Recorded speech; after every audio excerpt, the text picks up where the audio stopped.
Hello friends, कैसे हैं आप लोग। आशा करता हूं कि लास्ट वीडियो से आपने सीखा होगा कि स्पिंडल स्पीड और फीड रेट क्या रखें। अच्छा भी लगा होगा, और अगर कुछ उसमें बाकी रह गया होगा, कुछ कंफ्यूजन है, तो आप मुझे वीडियो देख करके कमेंट दे दीजिए कि भाई सर मुझे ये नहीं समझ में आया, मैं उस पर एक बार फिर से वीडियो बना दूंगा, या फिर आपने ये गलत पढ़ाया। कोई भी मैन मशीन मटेरियल कभी भी परफेक्ट नहीं होता है। तो आप मुझे कमेंट पास कर सकते हैं, दे सकते हैं क्या क्या है, ठीक है। अब मैं आज का क्वेश्चन, बहुत सारे मेरे फ्रेंड ने कमेंट किया था कि सर ऑपरेटर लेवल पे क्या क्या इंटरव्यू क्वेश्चन बनता है, आप मुझे उसका एक वीडियो बनाइए छोटा सा।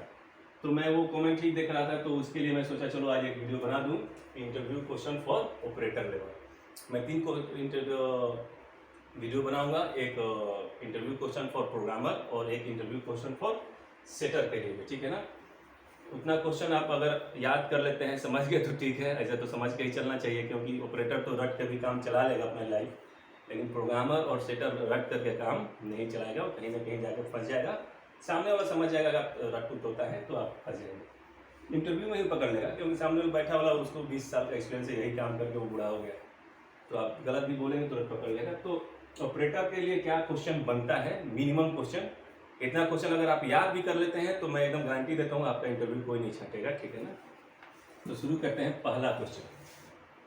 पहला क्वेश्चन, आप जैसे ही कंपनी में बैठेंगे तो पूछेगा कि एक्सपीरियंस क्या है आपका। एक्सपीरियंस मतलब आप काम किए हैं या फ्रेशर है, एकदम से छोला उठा के करते आ रहे हैं, ठीक है ना।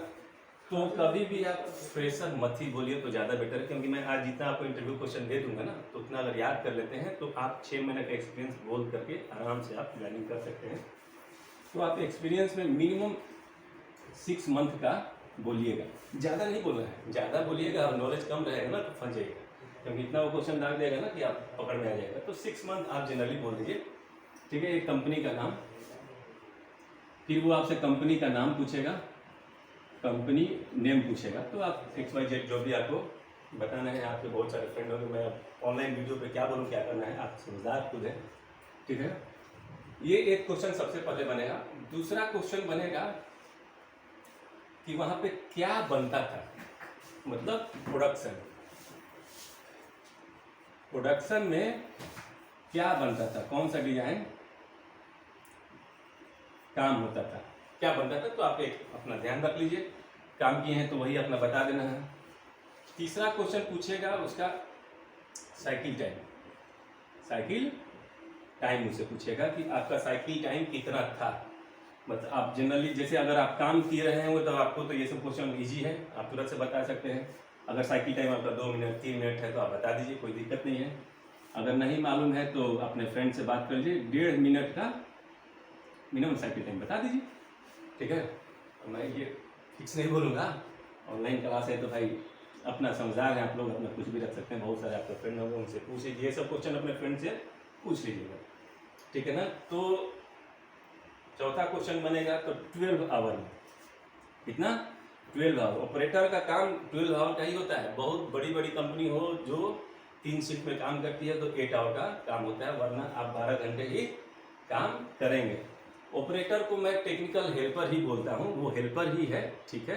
बस वो थोड़ा सा बटन दबाना जान गया, लाल बटन हरा बटन ऑप्शन डालना जान गया, इसलिए वो थोड़ा सा टेक्निकल हैंड हो गया, वरना है वो हेल्पर ही, ठीक है। तो 12 घंटे का ड्यूटी हुआ, तो 12 घंटे में कितना पीस आप बनाते थे। ये 4 क्वेश्चन कॉमन रहेगा किसी के लिए भी।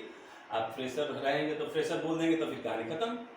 फ्रेशर है तो बोलेगा भाई आप 10,000 रुपये देंगे आपको, सिंपल सी बात है ना। आपको तो कुछ आता ही नहीं है, सीधे बोलेगा हम तो सिखाएंगे, फिर आपको पैसा क्यों दें, किस बात का। तो आप ही बोलेंगे हाँ मजबूरी है, तो 8-10 हज़ार रुपया दे देगा 8 घंटे का, 12 घंटे का 12-13 हज़ार रुपये उठा के रख लीजिएगा। तो फ्रेशर इस फील्ड में फ्रेशर नहीं बोलिए तो ज़्यादा बेटर है। अच्छा, ये 4 क्वेश्चन हो गया। अब आएगा, ये तो आपका नॉन टेक्निकल क्वेश्चन है, आपका पिछला कंपनी का जो आपका एक्सपीरियंस है उससे पूछिए। अब बात आता है टेक्निकल क्वेश्चन पे कि पहला टेक्निकल क्वेश्चन क्या बनेगा।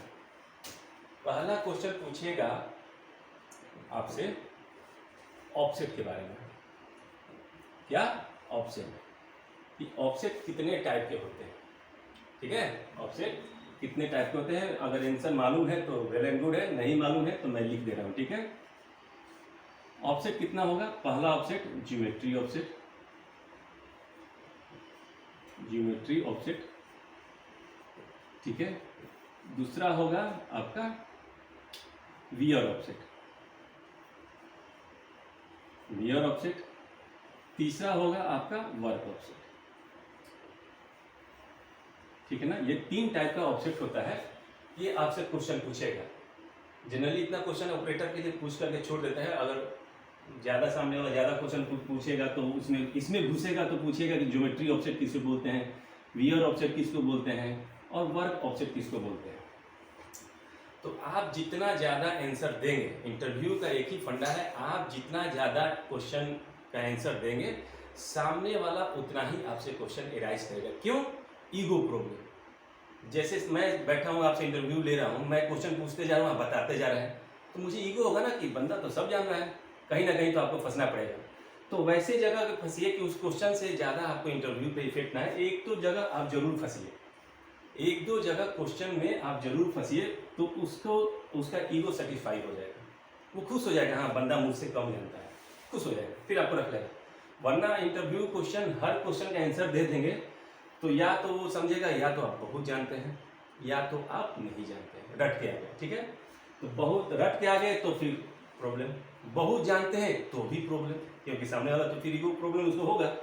तो आप, मैं तो यही सेटिस्फाई बोलूँगा आपको कि 1-2 क्वेश्चन में आप जरूर फंस जाइए। 10 क्वेश्चन में अगर आप 6 क्वेश्चन का आंसर दे देते हैं तो काफ़ी है, कोई भी आपको इंटरव्यू से डिस्क्वालीफाई नहीं करेगा, ठीक है ना। 10 क्वेश्चन में 6 क्वेश्चन अगर आप आंसर दे देते हैं। अब बात आता है ज्योमेट्री ऑब्जेक्ट किसको बोलते हैं, वियर ऑब्जेक्ट किसको बोलते हैं, और वर्क ऑब्जेक्ट किसको बोलते हैं, ठीक है। ये क्वेश्चन अंदर में घुस करके पूछ सकता है। तो अगर आपको मालूम है तो ठीक, वरना इस वीडियो में लंबा हो जाएगा। इंटरव्यू क्वेश्चन मुझे बताना है तो मैं इसके बारे में ज़्यादा मैं डिटेल में नहीं जाऊँगा, इसके लिए मैं एक अलग से वीडियो बना दूंगा। ज्योमेट्री ऑब्जेक्ट किसको बोलते हैं, वियर ऑब्जेक्ट किसको बोलते हैं, वर्क ऑब्जेक्ट किसको बोलते हैं। हाँ, लेकिन अगर ये क्वेश्चन कर देता है तो आपको ना नहीं बोलना है, आप सीधे बोलिए सर मैं ऑपरेटर था तो मैं सिर्फ और सिर्फ वियर ऑब्जेक्ट में ही जाता था, मेरा इतना ही काम होता था कि अगर इंसर्ट वियर हो जाए तो मैं उसी में जा करके वैल्यू डाल देता था, मेरा काम उतना ही था। बाकी ये वर्क ऑब्जेक्ट और ज्योमेट्री ऑब्जेक्ट सर प्रोग्रामर और सेटर ही छेड़छाड़ करते थे, हम लोग को उतना अलाउ नहीं था। तो वो भी जान जाएगा, सही बात है। मैक्सिमम कंपनी में वियर ऑब्जेक्ट, वियर जो ऑपरेटर है वियर ऑब्जेक्ट से ही उसका काम होता है, ज्योमेट्री ऑब्जेक्ट और वर्क ऑब्जेक्ट सेटर और प्रोग्रामर ही छेड़ता है, ठीक है। तो वियर ऑब्जेक्ट के बारे में आप बता दीजिए कि सर पूछेगा वियर ऑब्जेक्ट क्या है, तो बोलिए जब इंसर्ट वियर हो जाता है, ठीक है ना, तो उसमें हम लोग वियर ऑब्जेक्ट में जा करके जितना वियर होता है 10 माइक्रोन, 15 माइक्रोन, 5 माइक्रोन, ठीक है तो उतना वैल्यू हम लोग उसमें डालते थे। जो भी टूल नंबर होता है, जैसे टूल नंबर 3 चल रहा है या 5 चल रहा है, तो उस टूल नंबर, उस ऑब्जेक्ट नंबर में जा करके हम वियर वैल्यू डाल देते थे। तो हमारा इतना ही काम था, तो वो क्वेश्चन वहीं पे खत्म। अगर आप नहीं जानते फिर भी इसमें आंसर देना शुरू कीजिएगा तो कहीं ना कहीं फंस जाइएगा। इसलिए आप जैसे ही ना बोलिएगा ना, मैक्सिमम क्वेश्चन वहीं खत्म, ठीक है। अब दूसरा क्वेश्चन पूछेगा वो आपसे कि आपका इंसर्ट हो गया वियर, इंसर्ट जब वियर होता है, इंसर्ट जब वियर होता है तो 2 क्वेश्चन बनता है। एक होता है ओडी के लिए आउटर डाया, और दूसरा होता है आईडी के लिए इनर डाया, ठीक है ना। OD outer dia, ID inner dia. तो वो क्वेश्चन पूछेगा क्या है कि आप ओडी का टूल आपका चल रहा था, इंसर्ट हो गया वियर, ठीक है।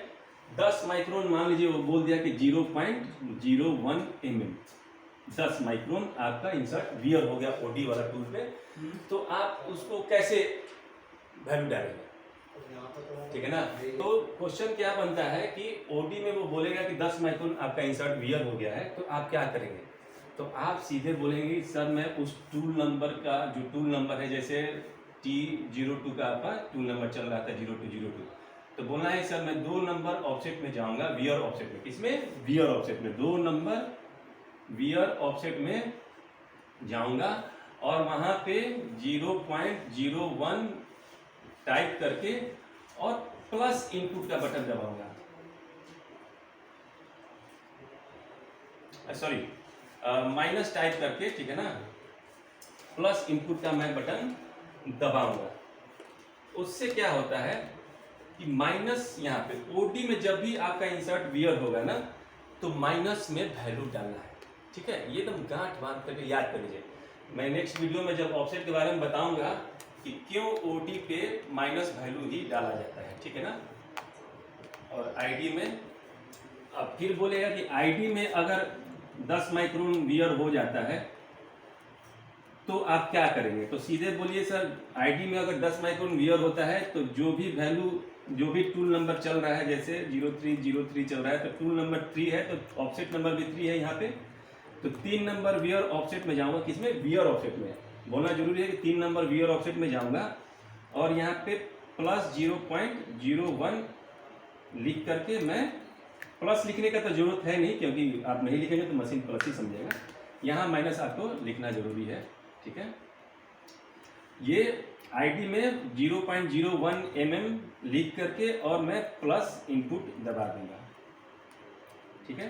प्लस इनपुट बोलना जरूरी है, प्लस इनपुट दोनों जगह मैं लिखा हूँ। क्यों? क्योंकि 2 बटन होता है। जैसे ही आप ये टाइप करेंगे ना, वियर ऑफसेट का बटन प्रेस करके जैसे ही ये टाइप करेंगे नीचे में, तो आपको सॉफ्ट की में 2 ऑप्शन आएगा, एक प्लस इनपुट और एक आएगा इनपुट, ठीक है ना। एक आएगा प्लस इनपुट और एक आएगा इनपुट। जैसे कि आपका ये स्क्रीन है, ये आपका वियर ऑफसेट है, वियर ऑफसेट आ गया स्क्रीन, ठीक है। यहाँ पे SN नंबर, सीरियल नंबर हो गया, इसी को ऑफसेट नंबर होता है। ये आपका होता है X, ये होता है Z, ठीक है, हो गया ना। अब मान लीजिए आपका कितना टूल नंबर था? 2 नंबर टूल था, ठीक है ना। 2 नंबर पे आए, यहाँ पे X का वैल्यू कुछ रखा हुआ है, जैसे मान लीजिए माइनस 0.05 किया हुआ है, ठीक है। और 3 नंबर पे है, मान लीजिए कि प्लस में तो रहेगा तो करने की जरूरत नहीं है, 0.75, ठीक है। तो अगर आप इनपुट बटन प्रेस करेंगे तो क्या होगा कि ये पहला वाला जो वैल्यू है ना हट जाएगा, पहला वाला वैल्यू हट जाएगा और आपका यही वैल्यू केवल आ जाएगा। तो फिर और प्रॉब्लम, क्योंकि पहले से तो 50 माइक्रोन है यहाँ पे और आप इनपुट कर दिए तो केवल 10 माइक्रोन रह गया। तो उससे क्या हो गया कि आपका पूरा ऑफसेट जो है वैल्यू खराब हो गया। तो इसलिए प्लस इनपुट डालते हैं कि मतलब ये जो पहले से वैल्यू है उसमें और ये जो वैल्यू है उसमें प्लस हो जाए। अब यहाँ प्लस है माइनस है उससे कोई मतलब नहीं है, बस ये प्लस हो जाए, ठीक है ना। इसलिए हम लोग प्लस इनपुट ही प्रेस करेंगे वियर ऑफसेट डालते समय, प्लस इनपुट, इनपुट नहीं करेंगे। इनपुट करोगे तो पुराना वाला वैल्यू खत्म हो जाएगा और नया वैल्यू जो डालने से वही केवल आ जाएगा, ठीक है। अब ID में क्या होगा, परमानेंट याद कर लीजिए कि ID में अगर वियर होता है इंसर्ट तो हम हमेशा वैल्यू प्लस में डालते हैं, और OD टूल का अगर इंसर्ट वियर होता है तो हमेशा वैल्यू माइनस में डालते हैं। नेक्स्ट वीडियो जब मैं बनाऊंगा कि ज्योमेट्री ऑफसेट वियर ऑफसेट कैसे करते हैं, उस समय बताऊंगा कि क्यों माइनस में होता है। अभी याद करने के लिए मैं बोल रहा हूँ, इंटरव्यू क्वेश्चन है तो मैं ज़्यादा समझाऊंगा नहीं, लंबा वीडियो हो जाएगा, ठीक है। तो बस आप याद कर लीजिए कि OD अगर वियर होता है OD में तो माइनस में, ID में प्लस में, ठीक है। ID में इंसर्ट वियर होता है तो प्लस में। ये क्वेश्चन आपका हो गया इंसर्ट वियर का क्वेश्चन, ठीक है। अच्छा, उसके बाद आपका पूछेगा कि तीसरा क्वेश्चन बनाएगा वो ऑफसेट के बारे में पूछ लिया, इंसर्ट वियर के बारे में पूछ लिया, फिर आपका पूछेगा वो इंसर्ट का नोमेनक्लेचर। नोमेनक्लेचर पूछेगा इंसर्ट का, ठीक है ना। उसमें से सबसे ज्यादा क्वेश्चन क्या बनता है, इंसर्ट का शेप। इंसर्ट का शेप मतलब TNMG, CNMG, VNMG, ठीक है ना, SNMG, ठीक है, और WNMG, ठीक है ना।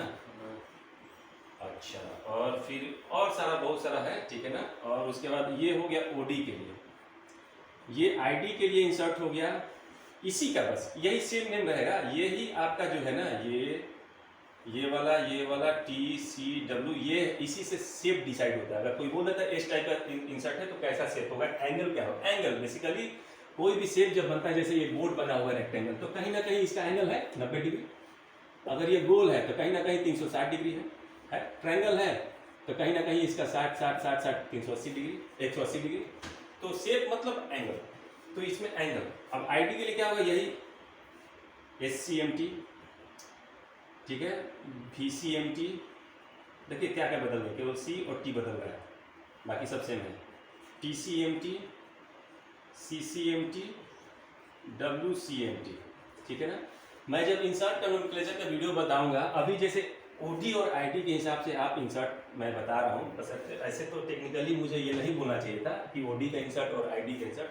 OD और ID के इंसर्ट के हिसाब से OD ID के हिसाब से कोई इंसर्ट नहीं बनता है, ठीक है ना। OD का भी इंसर्ट मैं ID में इस्तेमाल कर सकता हूँ, ID का भी इंसर्ट मैं OD में इस्तेमाल कर सकता हूँ। वो डिपेंड करता है कि हमारा जॉब का वर्क जो है उसका कैसा है, डिजाइन क्या है, ठीक है ना। तो मैं जब उसका नोमेनक्लेचर बताऊंगा तो मैं उसमें बताऊंगा कब OD में रखेंगे, कब ID में रखेंगे। उस दिन आपको क्लियर हो जाएगा कि OD ID के हिसाब से इंसर्ट नहीं होता है। आप ऐसे भी अगर आपको कंफ्यूजन है तो दुकान पे जाइए और बोलिए कि मुझे ID का इंसर्ट दो, और बोलेगा नाम बता दे भाई, ID और OD क्या होता है, ठीक है।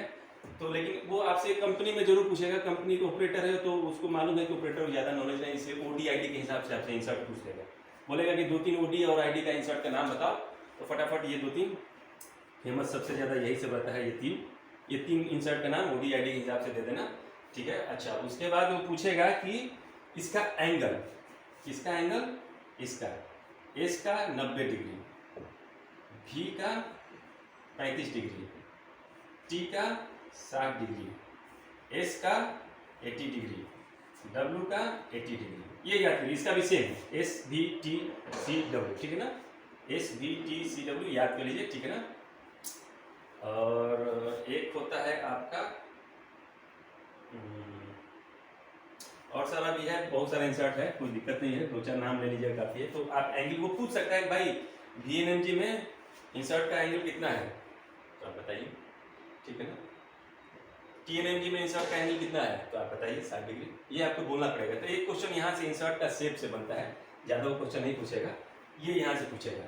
और आपसे पूछ सकता है कि ज्योमेट्री ऑफसेट आपको लेने आता है, तो अगर लेने आता है तो ठीक, नहीं तो आप ना बोल दीजिए, कोई दिक्कत नहीं है। ऑपरेटर को ऐसे भी अलाउ नहीं होता है मैक्सिमम कंपनी में कि ज्योमेट्री ऑफसेट ले वो, ठीक है, क्योंकि वो एक बार ले लिए तो लाइफ टाइम चलते रहता है जब तक कि एक्सीडेंट ना हो मशीन पे। ज्योमेट्री ऑफसेट कोई नहीं छेड़ता है, ठीक है। तो यहाँ पे एक क्वेश्चन बन गया इंसर्ट का नोमेनक्लेचर से और इंसर्ट वियर के हिसाब से, ये आप स्क्रीनशॉट ले लीजिए, याद कर लीजिए, ठीक है। अब चौथा क्वेश्चन क्या बनेगा कि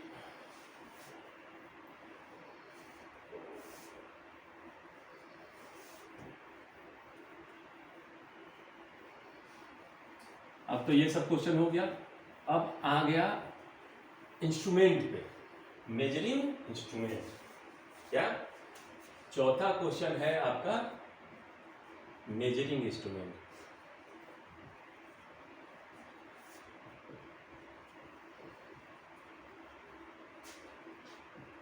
मेजरिंग इंस्ट्रूमेंट में आप क्या क्या जानते हैं, क्या क्या चलाए हैं, ठीक है। तो आप बोलिएगा कि वो पूछेगा कि आपसे वर्नियर कैलिपर, वर्नियर कैलिपर का लीस्ट काउंट क्या है, वर्नियर कैलिपर का लीस्ट काउंट। तो 2 टाइप का होता है, एक होता है एनालॉग और दूसरा होता है डिजिटल। 2 टाइप का आपका मेजरिंग इंस्ट्रूमेंट होता है, एनालॉग और डिजिटल। पहले तो आज से 20-25 साल पहले केवल एनालॉग ही होता था, जिसमें कांटा हिलते रहता था। बाइक देखे हो, बाइक उसमें कांटा उठता है तो क्या बोलते हैं हम लोग, एनालॉग। और डिजिटल में क्या होता है कि सीधे 50, जैसे स्पीड बढ़ता है तो 50, 40, 60 लिखने लगता है, उसको डिजिटल बोलते हैं। तो जब आपसे क्वेश्चन करे कि वर्नियर कैलिपर का लीस्ट काउंट क्या है, तो आपसे वो एनालॉग का क्वेश्चन पूछ रहा है, ठीक है ना। तो आपको बताना है कितना, 20 माइक्रोन। ये mm में हो गया 0.02, और अगर माइक्रोन में लिखना है तो 20 माइक्रोन, ठीक है ना, ये ठीक है। अब आपसे पूछता है कि अगर वो मुंह खोल के पूछा कि डिजिटल का कितना हुआ, ठीक है ना, तब आपको बोलना है कि 10 माइक्रोन, ठीक है ना, 10 माइक्रोन, ठीक है, आधा हो गया। अच्छा, दूसरा क्वेश्चन आपसे पूछेगा माइक्रोमीटर, माइक्रोमीटर का लीस्ट काउंट।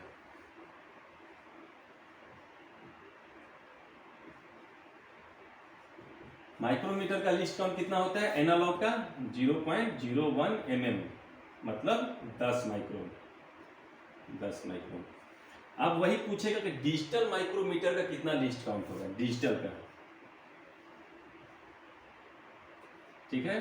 कितना 0.001 mm, मतलब 1 माइक्रोन, 1 माइक्रोन। समझिए बात को। तो ये क्वेश्चन आपसे सीधा पूछ देगा, ठीक है। अब बोलेगा कि हाइट गेज, तीसरा पूछेगा कि आप हाइट गेज का इस्तेमाल किए हैं, तो अगर इस्तेमाल किए हैं तो बोल दीजिए हाँ, नहीं किए तो ना बोल दीजिए। अगर हाँ बोलेंगे तो पूछेगा उसका लिस्ट काउंट कितना है। तो हाइट गेज पे जो स्केल होता है वो वर्नियर स्केल ही होता है। तो लिस्ट काउंट हमेशा स्केल का होता है, किसी इंस्ट्रूमेंट का नहीं होता है। जो इंस्ट्रूमेंट पे जो स्केल लग गया है वही लिस्ट काउंट। तो हाइट गेज पे क्या है, वर्नियर स्केल, वर्नियर कैलिपर नहीं होता है वो। तो वर्नियर कैलिपर तो आपका इंस्ट्रूमेंट हो गया, लेकिन स्केल क्या हुआ, वर्नियर स्केल बोला जाता है। वर्नियर एक साइंटिस्ट था, वही स्केल वो बनाया था, ठीक है ना। तो वर्नियर स्केल, तो हाइट गेज पे भी वर्नियर स्केल होता है, इसलिए इसका भी लिस्ट काउंट कितना हो जाएगा, 0.02 mm। देख रहे हो, दोनों का सेम। हाइट गेज पे भी लिस्ट वर्नियर स्केल ही होता है, इसलिए इसका भी लिस्ट काउंट 0.02 mm, और अगर डिजिटल हो गया तो 0.01 mm, ठीक है। तो ये आपका मेजरिंग इंस्ट्रूमेंट से पूछ लिया। अब कुछ कुछ पूछेगा कि और क्या करते थे, तो आप यहाँ बोल सकते हैं कि सर वर्नियर कैलिपर और माइक्रोमीटर हम लोग बहुत कम यूज करते थे, क्योंकि वो क्वालिटी वाला आता था, बीच में 2-4 पीस नापता था, चला जाता था। बेसिकली प्रोडक्शन कंपनी में ऐसे ही होता है, ऑपरेटर को इतना नहीं दिया जाता है, उसके पास गेज होता है।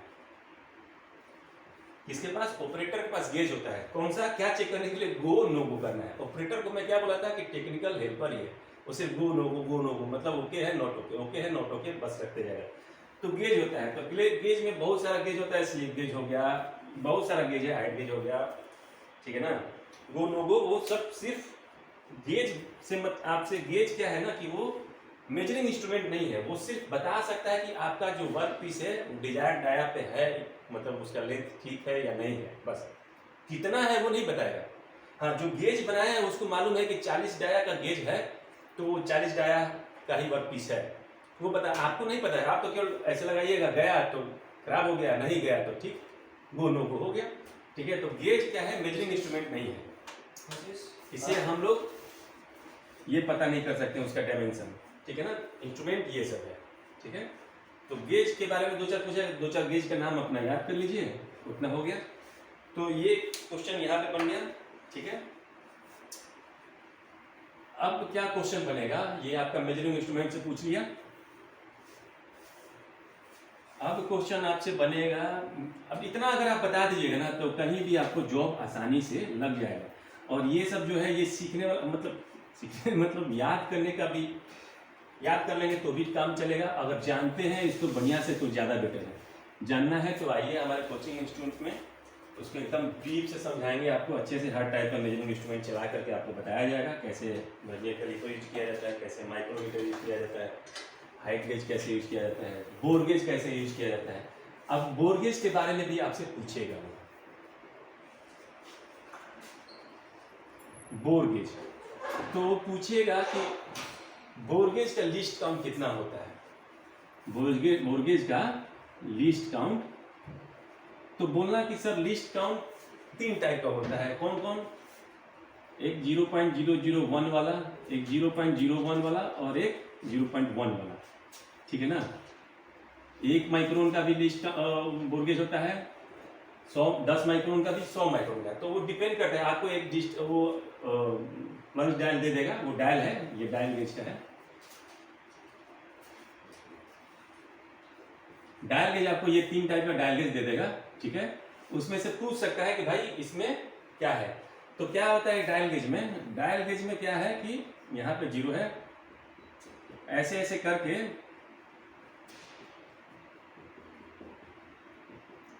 100 कांटा रहता है। ये कैसा रहता है, 100 यहाँ पे ऐसे ऐसे कांटा रहेगा, ठीक है ना।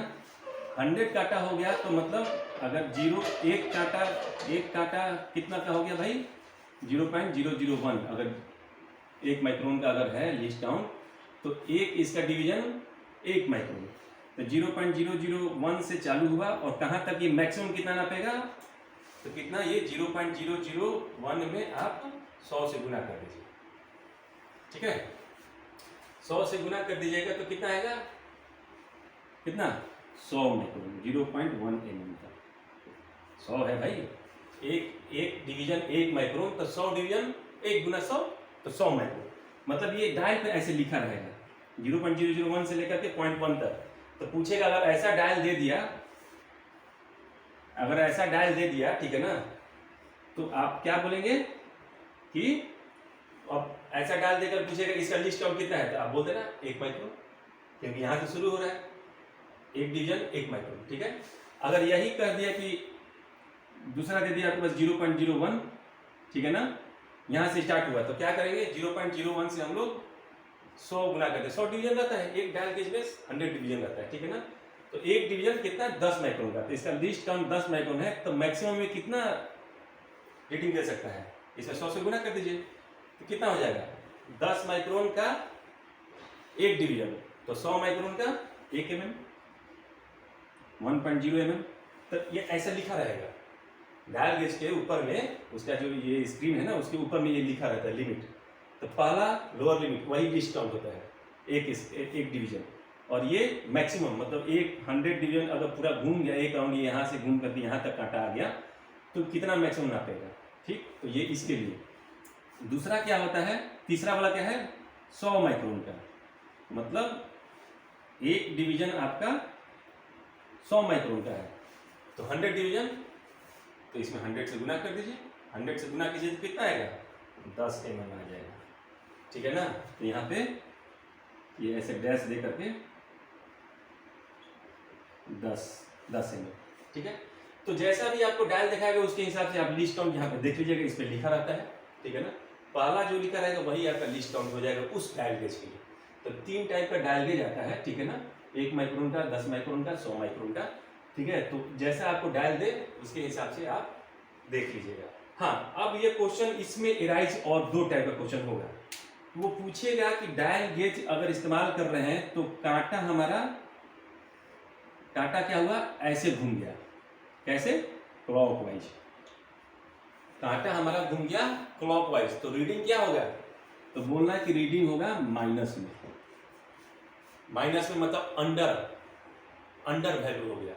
जैसे मान लीजिए हम 30 mm का बोर बनाए हैं, उसमें हम डायल गेज ऐसे डालें, ठीक है ना, ये 3 डिवीजन या 4 डिवीजन ये दाहिने घूम गया, 0 से दाहिने, ठीक है ना, 0 से दाहिने मतलब क्लॉकवाइज, 0 से दाहिने 3 डिवीजन घूम गया, और हमारा लिस्ट काउंट कितना था 100 माइक्रोन का। ऐसे तो 100 माइक्रोन का नहीं होता है, जब बोरगेज हम डालते हैं तो लिस्ट काउंट, अगर लिस्ट काउंट उसका दिया हुआ है कि 0 ± 0.02, ठीक है ना, ये लिस्ट काउंट वो इसका टॉलरेंस दिया, टॉलरेंस के हिसाब से हम लोग डायल गेज का इस्तेमाल करते हैं। अगर ये डायल गेज दिया है तो हम लोग 10 माइक्रोन वाला इस्तेमाल करेंगे या 1 माइक्रोन वाला इस्तेमाल करेंगे, क्योंकि उससे लिमिट दे दिया 20 माइक्रोन के अंदर रहना है, तो हमको ये 1 माइक्रोन वाला इस्तेमाल कर लेंगे, तो ज़्यादा बेटर होगा कि 1 माइक्रोन, एक डिवीजन के लिए 1 माइक्रोन, तो 20 डिवीजन घूम गया तो 20 माइक्रोन तक लिमिट, या फिर हम लोग 10 माइक्रोन, बहुत जगह 10 माइक्रोन का भी लिस्ट काउंट वाला डिवीजन वाला इस्तेमाल होता है, तो 2 कांटा घुमा 20 माइक्रोन, ठीक है। तो वो बोलेगा कि हम बोरगेज में बोरगेज को लगाए और 3 डिवीजन आपको दाहिने घूम गया, मतलब क्लॉकवाइज घुमा, तो हमारा रीडिंग क्या आ गया माइनस में रीडिंग आएगा। दाहिने जाता है क्लॉकवाइज घूमता है तो माइनस में, और अगर काउंटर क्लॉकवाइज घूमता है, काउंटर क्लॉकवाइज, तो प्लस में रीडिंग, मतलब कि ओवर साइज हो गया, ठीक है ना, ओवर साइज हो गया, ठीक है। अगर रीडिंग प्लस में, अगर दाहिने साइड में घूम गया, बाएं साइड में काउंटर क्लॉकवाइज जा रहा है, तो रीडिंग प्लस में आ गया, मतलब यही हमारा ओवर साइज हो गया। मतलब कि कितना ओवर, अगर तीन काउंट अगर ये आपका आ गया है रीडिंग, ठीक है ना, तो आपका कितना, अगर 100 माइक्रोन का तो 300 माइक्रोन प्लस में चला गया, तो इसको ओवर साइज हम लोग बोलते हैं। तो ये आपसे पूछ सकता है कि बोरगेज में अगर दाहिने साइड में घूमता है तो क्लॉकवाइज, तो रीडिंग क्या आएगा, काउंटर क्लॉकवाइज घूमता है तो रीडिंग क्या आएगा, ठीक है ना। इसी को हम लोग बोलते हैं ओवर साइज, प्लस में आ गया तो ओवर साइज, और माइनस में आ गया तो अंडर साइज, ठीक है। तो इतना क्वेश्चन पूछ देगा, और इतना क्वेश्चन अगर आप बता देते हैं तो हमारे ख्याल से कोई भी आपको कंपनी निकालेगा नहीं, डिस्क्वालीफाई नहीं करेगा। ये मैक्सिमम क्वेश्चन हो गया है, और भी अब 2-4 क्वेश्चन पूछ सकता है, लेकिन ये इतना टेक्निकल क्वेश्चन है, एक ऑपरेटर से इतना पूछा जाता है, उसके बाद आपसे पूछ देगा सैलरी कितना है, क्या है, तो आपसे सैलरी नहीं पूछेगा, ऑपरेटर का सैलरी फिक्स रहता है, ठीक है ना, वो आपसे सैलरी किससे डिसाइड होता है? जब बड़ा पोस्ट के लिए आप जब इंटरव्यू देने, जैसे प्रोग्रामर के लिए इंटरव्यू देने जाएंगे तो आपसे सैलरी वो नेगोशिएट करेगा, पूछेगा भाई पिछला भी इतना मिलता था, कितना आपका डिमांड है, क्या है, जैसे भी है, ठीक है। लेकिन ऑपरेटर के लिए कुछ वो सीधे बोलेगा हम इतना देंगे, फिक्स है। हेल्पर का तो फिक्स है रेट। तो अभी जनरली कितना चल रहा है 8 घंटे का, हमारे ख्याल से 10 से 12 के बीच में 12,000 तो मिनिमम चल रहा है, 12 से 13,000 मिनिमम, ठीक है। 6 महीना फ्रेशर, अगर 1 साल 2 साल का एक्सपीरियंस है तो 15-16 हज़ार देता है 8 घंटे का, 12 घंटे की ड्यूटी रहता है, ठीक है। तो आप ये इतना सारा मैंने क्वेश्चन बता दिया, इस क्वेश्चन में आप याद कर लीजिए, इस क्वेश्चन को याद कर लीजिए। याद कर लेने से आप रट के भी जाएंगे तो इससे ज़्यादा क्वेश्चन आपसे ऑपरेटर के बारे में नहीं पूछेगा, ठीक है ना। तो मेरे ख्याल से ये ऑपरेटर के लिए क्वेश्चन काफ़ी है, आप आराम से बताइए, ठीक है, कोई दिक्कत नहीं है। और इंटरव्यू आप निकालिए, होप सो आपको जॉब लग जाए। और अगर जॉब का ज़रूरत है तो आप दिए हुए कॉन्टैक्ट नंबर पे कॉल कर सकते हैं, ठीक है ना। मेरे पास बहुत सारा वैकेंसी आते रहता है और आप